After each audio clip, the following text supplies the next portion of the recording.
هنا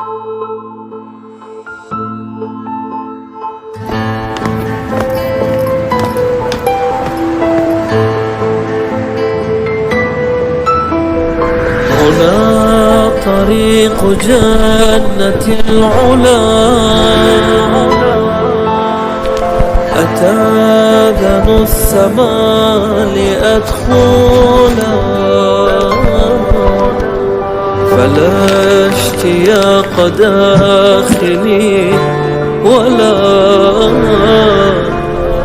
حنين إلا أرض كربلاء. با یاد تو کوله بار خاطرام رو دوشم، اشکام میریزه وقتی اسم تو میپیچه تو گوشم. هر گوشه از این دنیا باشم تو هوای شیش گوشم، شیش گوشم.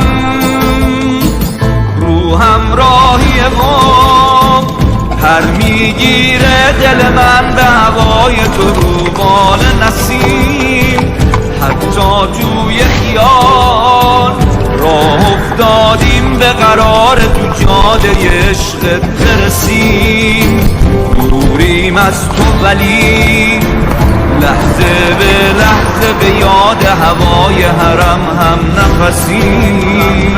يا أقصى حلمي ما عذري نحو اللقيا إن لم تمشي قدمي، شوقي بين دمي خذني قربك لو طيفا أسعى بين الحرم. تدري عن ألمي في درب الماشي نجعلني ما بين الخدم.